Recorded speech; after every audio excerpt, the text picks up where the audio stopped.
Hello and welcome back to the final session of the Reuters Events Commodity Trading Summit. We've got a brilliant panel before you now. The topic is producer perspectives on the state of LNG and oil in an unprecedented climate. This is really going to encapsulate lots of what has been spoken to across both days. And we've got a brilliant panel. To introduce them, we've got Cristian Signoretto, who's the Director of Gas and LNG and Deputy General Director for Natural Resources at Eni. We've got Howle, who is the EVP for Trading and Shipping at BP. We have Mr. Clay Seigle, who is the Managing Director for the Americas at Vortexa. And we're in the hugely capable hands as our moderator, Ian Stewart, Energy Analyst and Editor with Energy Intelligence. Ian, the floor is yours. Over to you. Thank you. Hello, everybody. My name is Ian Stewart. I'm an analyst with Energy Intelligence. We're a legacy publishing and advisory company. We cover oil news, markets, geopolitics, and LNG. I'm sharing the floor with a very established panel of experts. And so I just want to say thank you to everybody for taking the time to be here to start off. So got a lot of ground to cover. Hopefully we'll make it through everything. We want to first start off, we'll take a look at the latest fundamentals for supply and demand across oil and LNG. Then we'll dig into some of the, we'll dig a little deeper and look at some of the distortions that the coronavirus has carved into each of these markets. And lastly, we'll end by taking a look a little bit into 2021, the ongoing pace of recovery, and the role that government stimulus and policy plays in helping that along, and kind of things that we can expect. As a brief context for the audience, sentiment across the energy markets is getting a big lift this week from hopes, or from news rather, that a vaccine might be coming sooner than expected. At the same time, the market's kind of swinging from some of its lowest sentiment just 2 weeks ago, as on the spread of coronavirus, new lockdowns, as well as additional pressure from new Libyan supply. Carol, I know that there's a lot more than these factors that go into a macro outlook, but I was hoping you could kind of walk us through some of your latest views on supply and demand for oil, and how some of these factors stack up when you look now and sort of try to look a little bit into the first quarter next year. Thank you, Ian, and it's a pleasure to join the panel today. So, as you say, it's been a challenging year for the oil markets, characterized by excess capacity on both the supply side and the refining sector, with oil demand estimated at around 10% lower than 2019, with a peak demand decline of around 18% year on year during April. And the last time annual demand was impacted close to these current levels was the oil price shock of the early 1980s, just to put that into perspective. The most impacted demand sector has been in aviation, with estimated declines of around 60% year on year at the peak, with gasoline also impacted by mobility restrictions, peaking at around a 30% decline. So the resulting mismatch between supply and demand has led to significant builds in stock, both in magnitude and velocity. And this weak environment has led to production declines in the US of around 2 million barrels a day of crude oil, and the closure of a number of refineries, with around 1.1 million barrels a day of announced refinery closures so far. So the OPEC plus production cuts have played a major role in stabilizing the market. And we are seeing some improvement to demand, particularly in Asia. Inventories are likely to draw through next year, with stocks returning to more normal levels. And while demand is forecast to improve through 2021, it's not expected to reach pre-COVID levels until 2022. But the pace of recovery continues to be determined by the impacts of COVID-19 across demand sectors, reductions in spare capacity, and the degree of continued OPEC plus compliance. One thing COVID has done, though, is given us a glimpse of what a lower carbon world might look like, even if none of us would have wanted that to happen this way. And it's given us an opportunity to build back better. We see this in the intensifying focus on climate in society, among our employees and our customers, and in the way government responses are converging worldwide as they prepare to spend an estimated $1.7 trillion on green economic recovery packages. But I'll pause there and hand back to you, Ian. Thank you for that. And that's the quick top-down sort of macro outlook on oil. And I want to hand off to Cristian to walk us through what's going on in the LNG world. Thanks, Ian.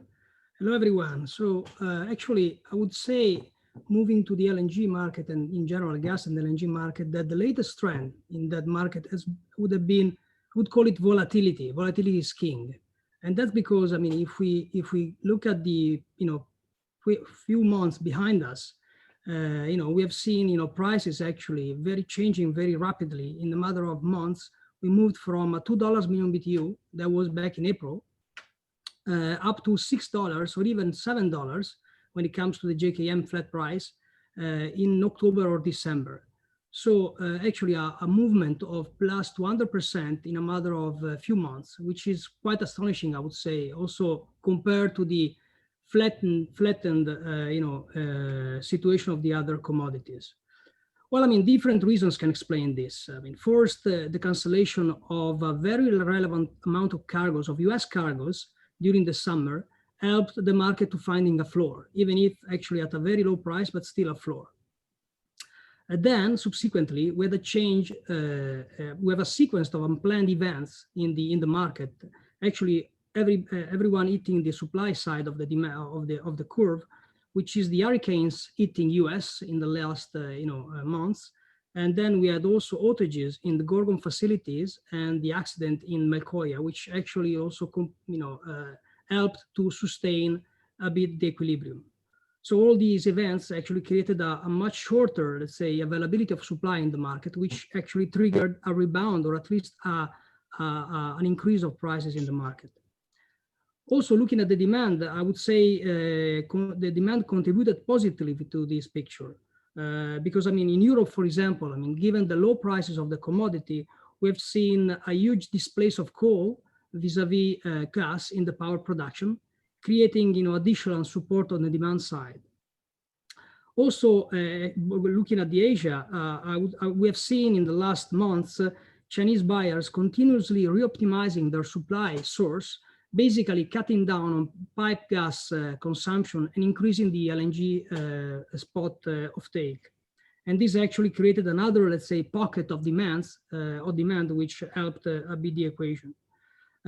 Also moving to other, let's say, markets like Pakistan and Bangladesh, we have seen new additions to the LNG demand because, I mean, clearly in that case, the production decline created some sort of gap to be filled, and LNG was the winning source. So I would say this let's say situation created a huge volatility in the market, which as I said went from the lows of the 2 to the highs of the 6 and 7. And I think it's not over yet. I think the next month we will see again more volatility, given that demand and supply are finding a new balance in a market which we know differently, probably also from LNG, from the oil. There is no OPEC, creating such environment of stability. And so, I mean, we find out our stability by, hitting floor and cap much more frequently. So back to you, Jan. Thank you. Clay, your company tracks real-time shipping data, and so you see some of the disarray in a year like this that Cristian and Carol have to deal with on the trading floors. We've seen record floating storage over the summer. Some of that stockpiling has started to work off, and then we get into kind of a period now of slower drains from oil at sea. Can you walk us through what you're seeing? What you're seeing in terms of the prompt market and flows of oil and LNG? Sure. Thank you, Ian, and hello to everyone. I want to start the discussion here by acknowledging what I think was a pretty profound rally in the price of oil in the futures market yesterday on the news, the optimistic news about a vaccine for COVID-19. Normally, I don't place too big a weight on these kind of daily headlines, but in this case, I kind of think it cuts right to the heart of our discussion about the outlook for global oil, because the whole driver of this price slump that has characterized 2020 has been this kind of great suppression of transportation around the world that's been required for the pandemic response. And so to have sort of an optimistic outlook that we could be, maybe even a couple quarters down the road, turning the chapter on this lockdown phase and allowing some resumption of normal global transportation patterns that could help rebound global oil demand is definitely an important sign for the oil market.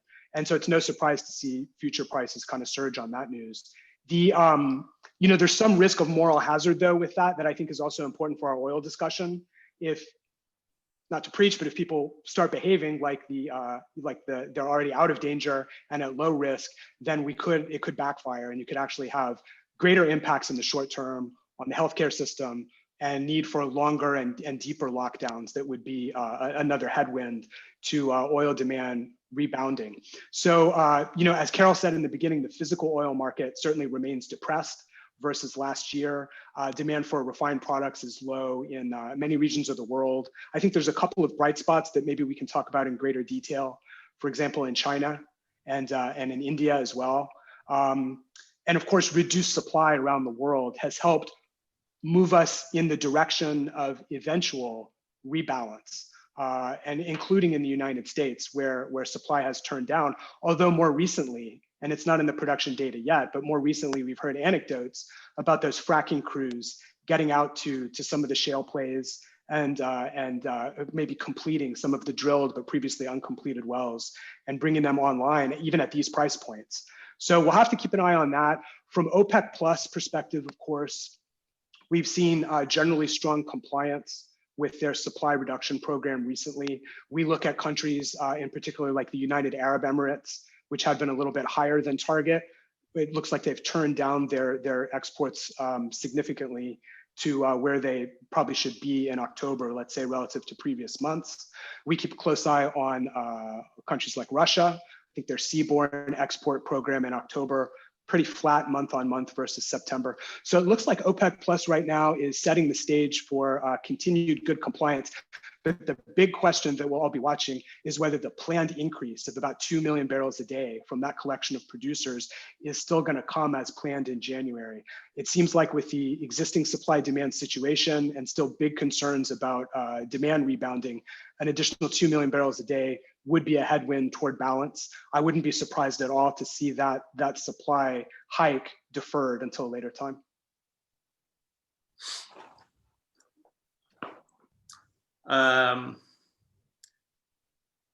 Okay. We do have this kind of like this move, this optimism kind of moving through the market, just kind of as a little bit of follow-up to that. What do you see in terms of the power market still kind of signaling that there's lots of oil there? There is still lots of oil at sea that needs to eventually kind of work its way onshore. How fast can this happen? Kind of looking at maybe just through the end of the year and into the beginning of 2021. What are you seeing kind of? Ian, is that to me? Yeah, that's to you. That's to you, placeholder. Sure. Yeah. Well, let me describe what we're seeing. Our data on crude floating storage has us back down below 100 million barrels on hand. And so that's down by more than half versus its highest level that we saw in April, about 220 million barrels. Actually, that was as late as June, where we had that high level of 220. And the biggest driver to the draining of floating storage is the same country that was largely responsible for the accumulations offshore, and that's China. And so right now what we're seeing is fewer of those long haul cargoes arriving into anchorage off of China, but the deliveries of those cargoes into the terminals on shore is still proceeding at kind of normal tempo. And so the net effect of that dynamic is to drain those floating storage levels and to draw them down. So a lot of the congestion that we've all read about and heard about at Chinese ports in recent months is probably going to ease if that pattern continues. And then on the refined product side as well, a similar story. Floating storage of refined products is down by about half of the high point that we saw during the spring. And so again, segueing back to what we saw in the futures market yesterday, that big rally has further narrowed those time spreads across the term structure. So it's a narrower contango and kind of a flatter price curve than we saw previously. So that makes that floating storage kind of contango carry play even less economic than it was before that rally. So that all augurs in favor of less floating storage right now compared to before. Great. Moving into sort of the next part of our talk, in order to track the path of recovery, we have to first kind of identify, like the baseline distortions across the refined product market, and then kind of identify, how fast these can kind of come back. Of course, now they maybe come a little faster, they come back a little bit faster next year than we had once thought. And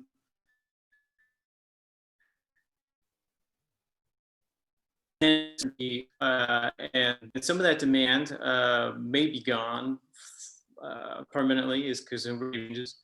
And so in addition to sort of the differences we're seeing across products and LNG, we're also seeing this difference regionally with different regions of the world recovering at different paces.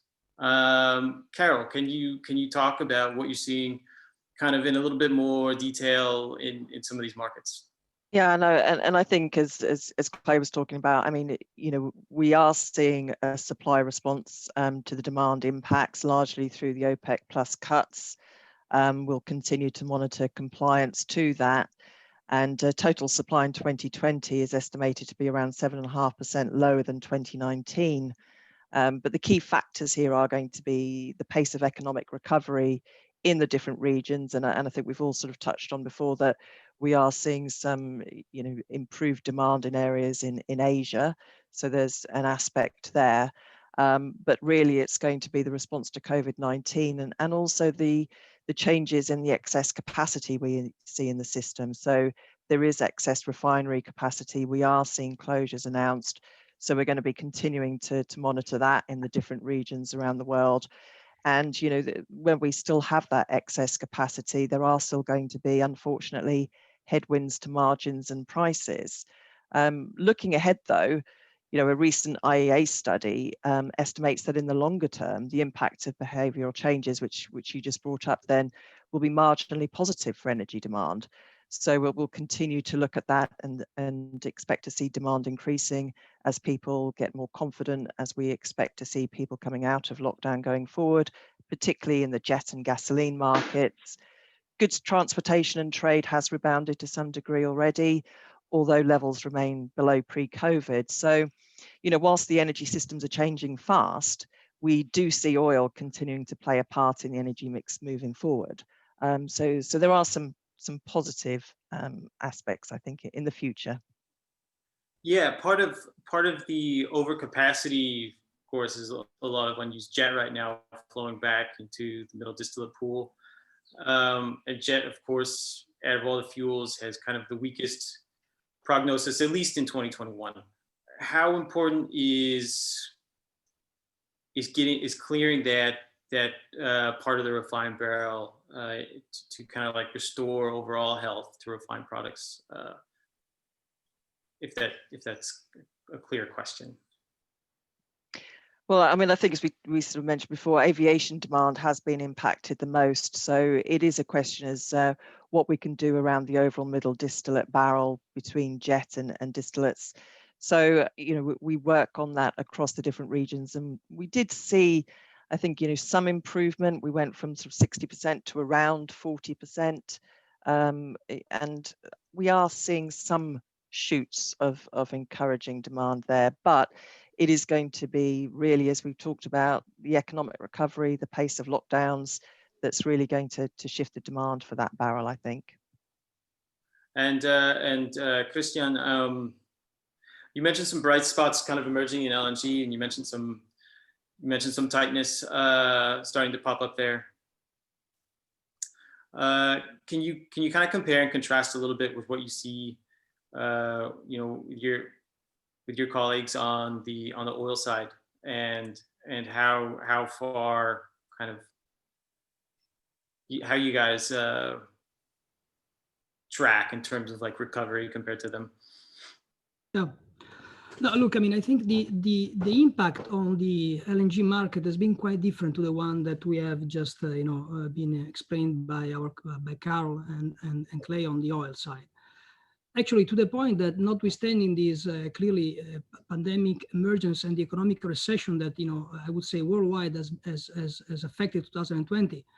Actually, the LNG market has marginally grew in 2020, and it will we're talking about 1%, but still this is giving the idea of a market which is still increasing, notwithstanding the situation. And the difference is linked to a number of reasons. I mean, first of all, the gas consumption mix is quite different in respect to the oil. In fact, the gas actually is mostly used in the power generation, industrial processes, and residential heating, while clearly oil is used in mobility and transportation. And the former sector has been much less affected by the lockdown measures and reduced economic activity. So that's why, I mean, gas and LNG in general has still found its way to the market. Well, as I said before, also additionally, with no OPEC stabilizing gas prices, the strong reduction of prices that we've seen in 2020 helped displacing some of the marginal fuels. For example, coal, which is still used in many countries as the reference fuel for power production, has been displaced and to the benefit of gas consumption, but also to the benefit of CO2 emission. Well, looking forward, we see a situation where, I mean, Asia, as everybody is saying here now, which is the key growth area for LNG, is actually coping pretty well with the situation. So we see little impact as we speak on the economic activity of the pandemic. I mean, as we know, I mean, in China, I would say, at least from what we see, the problem is not actually there. On top of that, I mean, there is an expectation in the market of a cold winter linked to the La Nina, let's say, meteorological phenomenon, would bring colder into China, especially, and this actually is some sort of support to the forward prices. In Europe, actually, it's true that we are experiencing a very, let's say, tough second wave of the pandemic, differently from what we're seeing in Asia. But as we speak, and we are monitoring, the demand, the gas demand, very tightly. As we speak, we don't see yet any impact on the gas demand. That's because, I mean, again, the measures, the lockdown measures, are not really affecting, as of today, as of now, I mean, too much the economic activity in Europe as well. So, I mean, looking a bit ahead of us, I mean, 2021, it's still, I think it's going to be still a year in which we probably don't need all the LNG which is around. And that's probably what's happening. It's probably that, again, during the summer, some of the US LNG will be actually shut in for a period of time, and maybe selectively, in order to rebalance the market. But having said that, I think that the space, the gap is a bit tight. So, it's a matter of a few other demand pockets, or maybe other supply outages that, we cannot rule out, and that rebalance actually could be already there in 2021. Otherwise, I mean, it's a matter of, few months. In 2022, surely we will see a much stronger market environment. Yeah, I think that's key what you said, kind of contrasting what we're seeing now in terms of lockdown versus what we saw in the spring. And whereas now you don't see deep lockdowns kind of affecting transportation, affecting power generation. Now what at least kind of what the data is saying is that instead of demand recovery, you kind of get this stalling out in the OECD, while you still get a little bit of growth kind of coming out of Asia.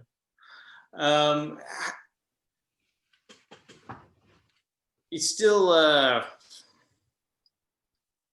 but you still have a little bit of a risk there in terms of disappointment on the demand side. How do you guys, how is that a main focus right now? Where does that fall in terms of kind of priority? Oh, well, look, I mean, I think from our perspective, I mean, we believe that, LNG investment case remains strong since in general, gas is seen as a critical part to the energy transition in the energy sector. However, I mean, irrespective of the COVID impact, we have seen a slowdown, as we know, I mean, on the new FIDs in 2020, with respect to the record number of 2019, which topped 70 million ton per annum of added capacity. And we expect that this slowdown to continue also in 2021 in order to allow, let's say, the market to digest these big additions and allow the demand to catch up with the increase in supply. Well, where COVID had an impact, I would say, is more on the running projects. So there has been projects which took FIDs in 19 and earlier, and there has been some operational restrictions. So we have, let's say, projects which are running a bit late in terms of delivery, and we can expect that to still to happen. But that means that the supply will be maybe less gradually increasing, while demand will keep on growing. And as I said before, I mean, if not by the end of 21, surely by 2022, we see a positive sign of retightening and rebalance of the market. At Eni, we are working on a variety of projects in terms of LNG development. So in Nigeria, we're working on the Train 7. In Indonesia, we're actually developing our Merakes projects to bring more LNG through Bontang. We're actually starting up the Coral for floating LNG in Mozambique, and we're actually discussing with our partners in Egypt to restart the Damietta plant in Egypt. So we are doing that because we believe LNG will be crucial, will be key in the years to come. Because as we said before, I mean, there are a number of countries which are counting on gas to develop their economic well-being, and others, especially in Asia, which are in need of replacing the falling indigenous production with a new source of gas, new source of import. And LNG actually gives, let's say, the right flexibility to their need. And additionally, LNG is becoming more and more important in the transportation sector. And so I think, I mean, the next, let's say, years will be very important in terms of LNG demand growth. And that's what lies behind our belief that we want to reshape also our upstream portfolio more towards gas and less towards oil in the foreseeable future. Well, I would say the other element which is, I think, important to notice is that the gas and the decarbonization strategy of the energy sector overall is going to play a major role in the next years, because as also Carol touched upon, we are facing huge pressure from customers, from policymakers, from stakeholders to move away from carbon, let's say, intensive products to less carbon intensive products. And LNG also with abatement of CO2 emission will play a role on that. Great, thank you. And you mentioned 2021. I kind of want to start steering the conversation that way. Carol, you mentioned some expectations for demand next year. By most consensus numbers, demand doesn't reach pre-pandemic levels that you mentioned, kind of fourth quarter 2019, until sometime in 2022. How important is stimulus spending in this path? So, I mean, on the oil side, and we sort of just touched there as well on what might be occurring from a fiscal perspective for lower carbon. But on the oil side, there are no direct fiscal measures for the oil sector. There is planned fiscal spending on green initiatives in Europe, for example, around 9 billion euros by 2030 on German hydrogen. So there are monies there earmarked for climate-related energy spend, supporting the Build Back Better towards lower carbon. So really the main fiscal impact for the oil sector is going to be indirect through government supporting jobs programs, through economic recovery activity, which in turn will then lead to energy demand. We are seeing some impact on the monetary side, lower interest rates, the buying of corporate debt. But really the key factors for us in the oil market are going to be the pace of economic recovery, reductions in spare capacity, and the degree of continued OPEC plus compliance, I think. Cristian, I just want to bounce back to you with kind of a focus on policy impacting viability of projects and kind of the investment climate for LNG projects.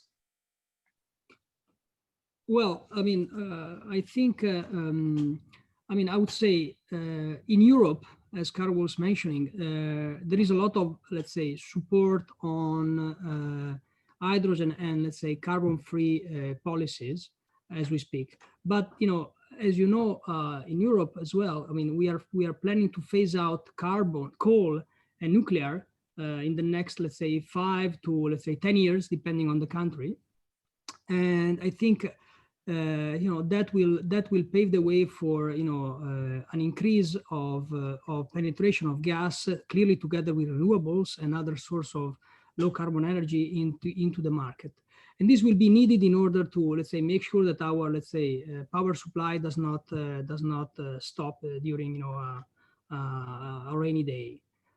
Well, when I look at other actually emerging countries or other, let's say, geographies, I see strong focus in major, let's say, for example, Asian countries in terms of supporting the transition toward gas. Look at what happened in China in the last couple of years in terms of supporting the let's say the switch from, let's say, heavy polluting fuel like coal or oil or fuel oil towards gas. That boosted the demand in 2018 and 19 a bit unexpectedly, and was actually an important source of demand for the overall market.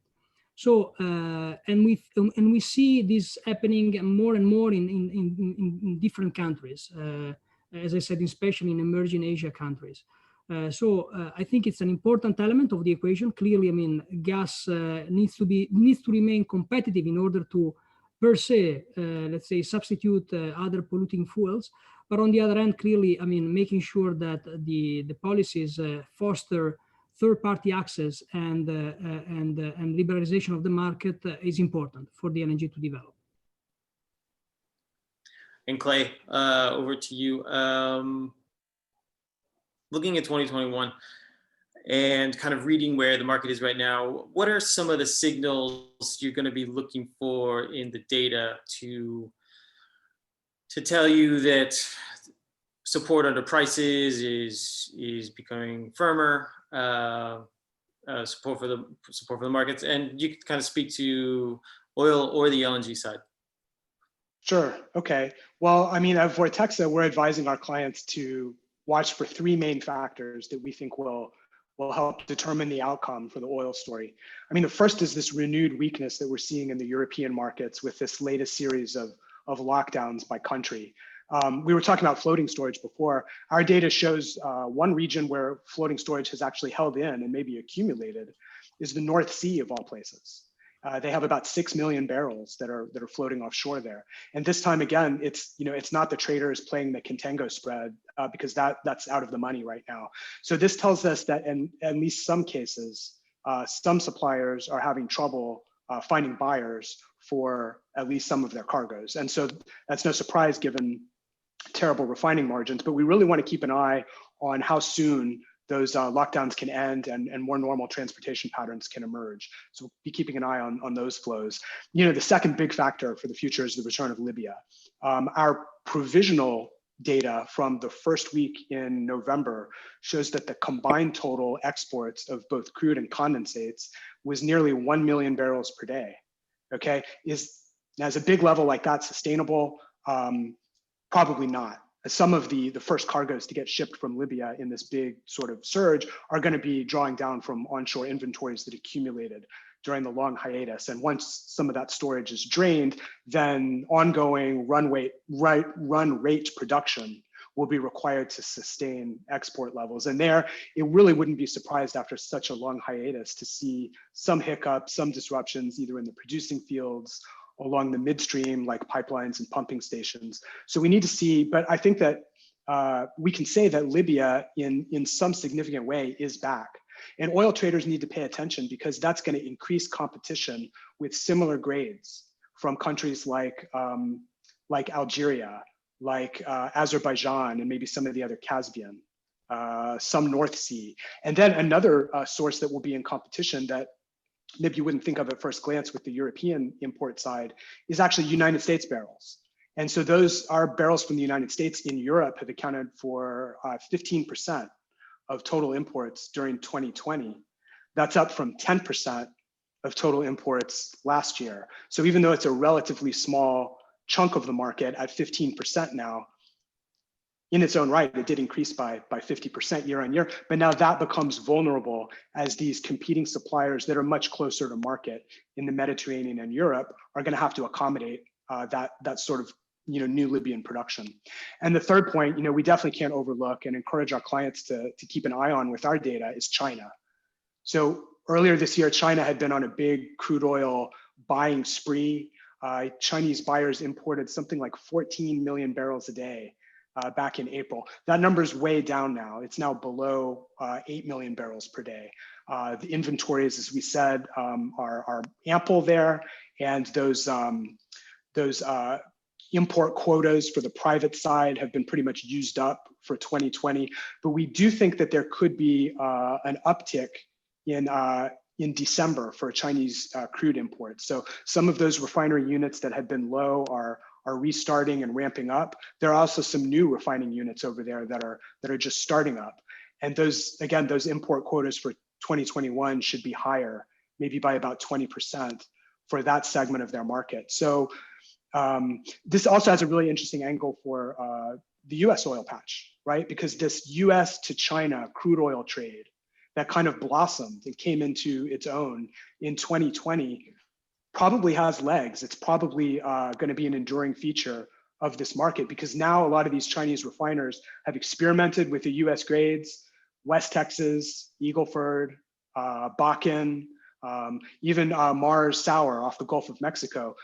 You see them making their way through our data all the way from Texas and Louisiana over to these Chinese import terminals and their refiner systems. So we think that this is a trend that's probably in place, and I guess a little bit of a bright spot for a U.S. oil patch that has otherwise seen some adversity and some headwinds in this 2020 oil year.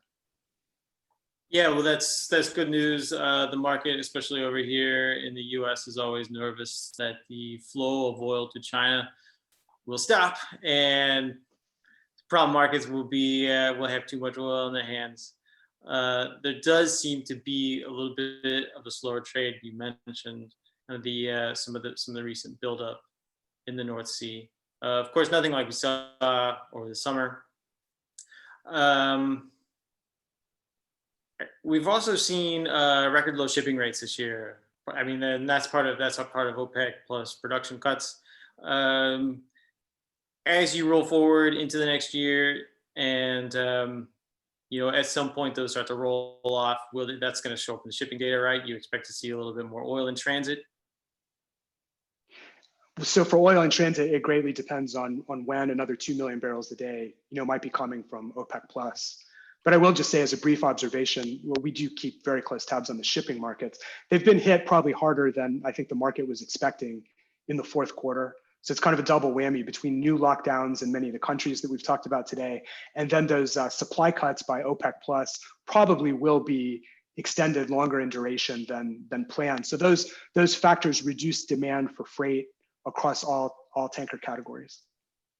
Carol, can you chime in on what you're seeing in the shipping markets? I think that when people talk about oil, that's one of the sectors that goes sort of unlooked at. Can you just provide any detail on and maybe any regional developments or what you're seeing in terms of flow? I mean, I think I would agree with Clay on this. I mean, initially the tanker freight market was supported, you know, supply cuts lagged demand, additional tonnage was needed to store the surplus oil, both oil on water and floating. But as supplies reduced, floating storage has started to draw down, freight has weakened. So, you know, there is surplus tonnage compared to the demand at the moment. So we do see that weakness in the market. So I think I would just simply agree with Clay there. Can we, oh, sorry. Well, maybe I'll just make one other related observation. You know, in 2020, we have to look hard to find some of the bright spots in these markets. I guess clean tanker rates along a route like Singapore to Australia have maybe held in better than most. And there again, you know, but why is that happening? It's because some of the refining units in Australia have had to shut down. And then in order to supply the remaining demand for fuels in that market, they've required some greater imports from some of the regional suppliers. So at least there's one silver lining on that side of the Asian market. Yeah, absolutely. Thank you. I wanted to go around the room real quick. This was a year of risk and uncertainty. We've gotten better at kind of anticipating what those are and what they look like and what the impact is to the market. But are there things that you guys kind of try to quantify for next year that just don't really fit into a box right now and are just kind of a developing story? And Clay, we've got you on right now. We'll start with you and just go around the room. Well, for a developing story, we do need to keep our eye on changes that are afoot in Washington, D.C. And without getting to kind of a political angle, the outcome of which ultimately we don't know sitting here today, but we will say that sanctions policy could be poised to change during the next 2 to 4 years. And so we want to keep an eye on what that means for balances. And so we know that oil exports from Iran and from Venezuela have been impacted by sanctions regimes, as have the kind of adjacent financial systems used by those countries. So we'll be keeping a close eye to see whether changes in Washington, both in terms of the administration and to see how the Senate that the administration is going to be working with in terms of the balance of power is going to approach things like bringing Iran back to the international agreement on nuclear policy and perhaps a change in sanctions on oil exports that are related. Thank you. Carol? So supply and demand balances, you know, obviously key focus for us, monitoring continued OPEC plus compliance, looking at that economic recovery. I think, you know, obviously as BP, we're also focused very much on a lower carbon future. So there are opportunities for us there as well in terms of how we decarbonize across energy solutions. But we do have a high quality hydrocarbon business with great assets and resource options. So, you know, we'll be focusing on operational delivery, cost and capital discipline. And so that'll be our continued focus, I think, for 2021. Thanks. And Cristian? So, I mean, 2021 will be surely, well, a year we hope of growth in terms of, you know, rebuilding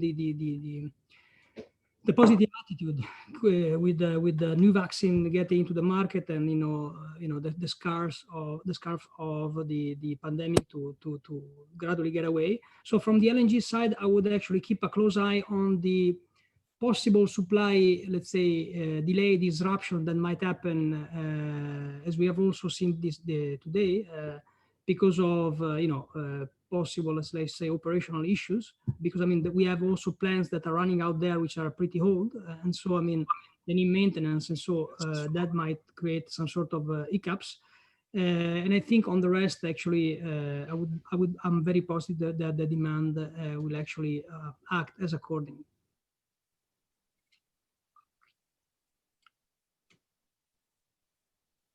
Carol, if I could dig just a little bit deeper, you mentioned balances. We had seen some pretty fast draws over the summer. those draws slowed down in the fourth quarter, and it seems like they might continue at a slower rate through the first quarter, and maybe hopefully pick up sometime by the second half of the year. Is that kind of the same path that you're looking at, or do you guys see kind of a different trajectory?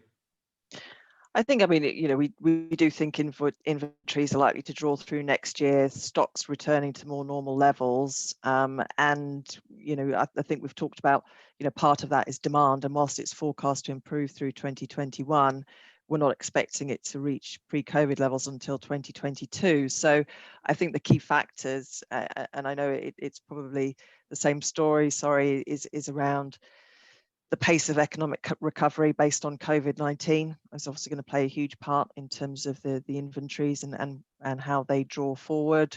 And that will be critical to us, as well as that OPEC compliance, as well as things like the reduction in excess capacity in the system as well. That's part of that balancing story. But we do see inventories likely to draw through next year, yes. I'm getting nudged from Luke.